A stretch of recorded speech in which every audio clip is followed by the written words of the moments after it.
Chapter 2, Slok number 2. न त्वेवाहं जातु नासं न त्वं नेमे जनाधिपाः न चैव न भविष्याम सर्वे वयमतः परम। ऐसा कभी नहीं हुआ कि मैं न रहा हो या तुम न रहे हो, अथवा ये समस्त राजा न रहे हो, और न ऐसा है कि भविष्य में हम लोग नहीं रहेंगे। तात्पर्य: वेदों में, कठोपनिषद में तथा श्वेताश्वतर उपनिषद में भी कहा गया है कि जो श्री भगवान असंख्य जीवों के कर्म तथा कर्मफल के अनुसार उनकी अपनी अपनी परिस्थितियों में पालक है, वही भगवान अंश रूप में हर जीव के हृदय में वास कर रहे हैं। केवल साधु पुरुष जो एक ही ईश्वर को भीतर बाहर देख सकते हैं, पूर्ण एवं शाश्वत शांति प्राप्त कर पाते हैं। जो वैदिक ज्ञान अर्जुन को प्रदान किया गया, वही विश्व के उन समस्त पुरुषों को प्रदान किया जाता है जो विद्वान होने का दावा तो करते हैं, किंतु जिनकी ज्ञान राशि न्यून है। भगवान यह स्पष्ट कहते हैं कि वे स्वयं अर्जुन तथा युद्धभूमि में एकत्र सारे राजा शाश्वत प्राणी हैं, और इन जीवों की बद्ध तथा मुक्त अवस्थाओं में भगवान ही एकमात्र उनके पालक हैं। भगवान परम पुरुष हैं तथा भगवान का चीरसंगी अर्जुन एवं वहाँ पर एकत्र सारे राजागण शाश्वत पुरुष है। ऐसा नहीं है कि ये भूतकाल में प्राणियों के रूप में अलग अलग उपस्थित नहीं थे। ऐसा भी नहीं है कि ये शाश्वत पुरुष बने नहीं रहेंगे। उनका अस्तित्व भूतकाल में था और भविष्य में भी निर्बाध रूप से बना रहेगा। अतः किसी के लिए शोक करने की कोई बात नहीं। यह मायावादी सिद्धांत की मुक्ति के बाद आत्मा माया के आवरण से पृथक होकर निराकार ब्रह्म में लीन हो जाएगी और अपना अस्तित्व खो देगा। यहाँ पर परम अधिकारी भगवान कृष्ण द्वारा पुष्ट नहीं हो पाता। न ही इस सिद्धांत का समर्थन हो पाता है कि बद्ध अवस्था में ही हम अस्तित्व का चिंतन करते हैं। यहाँ पर कृष्ण स्पष्टतः कहते हैं कि भगवान तथा अन्यों का अस्तित्व भविष्य में भी अक्षुण्ण रहेगा, जिनकी पुष्टि उपनिषदों द्वारा भी होती है। कृष्ण का यह कथन प्रामाणिक है क्योंकि कृष्ण मायावश नहीं है। यदि अस्तित्व तथ्य न होता तो फिर कृष्ण इतना बल क्यों देते, और वह भी भविष्य के लिए। मायावादी यह तर्क कर सकते हैं कि कृष्ण द्वारा कथित अस्तित्व आध्यात्मिक न होकर भौतिक है।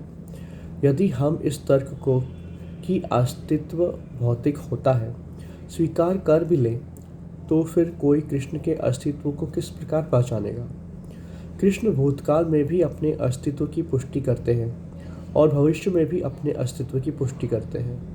उन्होंने अपने अस्तित्व की पुष्टि कई प्रकार से की है और निराकार ब्रह्म उनके अधीन घोषित किया जा चुका है।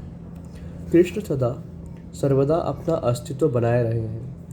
यदि उन्हें सामान्य चेतना वाले सामान्य व्यक्ति के रूप में माना जाता है तो प्रामाणिक शास्त्र के रूप में उनकी भगवत गीता की कोई महत्ता नहीं होगी। एक सामान्य व्यक्ति मनुष्यों के 4 अवगुणों के कारण श्रवण करने योग्य शिक्षा देने में असमर्थ रहता है। गीता ऐसे साहित्य से ऊपर है। कोई भी संसारिक ग्रंथ गीता की तुलना नहीं कर सकता। श्री कृष्ण को सामान्य व्यक्ति मान लेने पर गीता की सारी महत्ता जाती रहती है। मायावादियों का तर्क है कि इस श्लोक में वर्णित द्वैत लौकिक है और शरीर के लिए प्रयुक्त हुआ है, किंतु इसके पहले वाले श्लोक में ऐसी देहात्म बुद्धि की निंदा की गई है।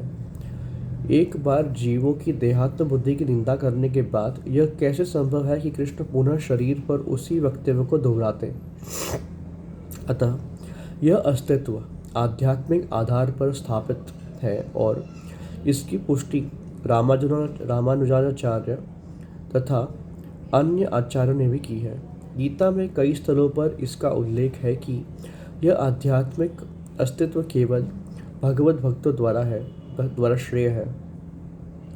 जो लोग भगवान कृष्ण का विरोध करते हैं उनकी इस महान साहित्य तक पहुंच नहीं हो पाती। अभक्तों द्वारा गीता के उपदेशों को समझने का प्रयास मधुमक्खी द्वारा मधुपात्र चाटने के सदृश है। पात्र को खोले बिना मधु को नहीं चखा जा सकता। इसी प्रकार भगवद गीता के रहस्यवाद को केवल भक्त ही समझते हैं, अन्य कोई नहीं। जैसा कि इसके चतुर्थ अध्याय में कहा गया है। नहीं, गीता का स्पर्श ऐसे लोग कर पाते हैं जो भगवान के अस्तित्व का ही विरोध करते हैं। अतः मायावादियों द्वारा गीता की व्याख्या मानो समग्र सत्य का सरासर भ्रामक निरूपण है। भगवान चैतन्य ने मायावादियों द्वारा की गई गीता की व्याख्याओं को पढ़ने का निषेध किया है और चेतावनी दी है कि जो कोई ऐसे मायावादी दर्शन को ग्रहण करता है वह गीता के वास्तविक रहस्य को समझ पाने में असमर्थ रहता है। यदि अस्तित्व का अभिप्राय अनुभवगम्य ब्रह्मांड से है तो भगवान द्वारा उपदेश देने की कोई आवश्यकता नहीं थी। आत्मा तथा परमात्मा का द्वैत शाश्वत तथ्य है और इसकी पुष्टि वेदों द्वारा होती है, जैसा कि ऊपर कहा जा चुका है।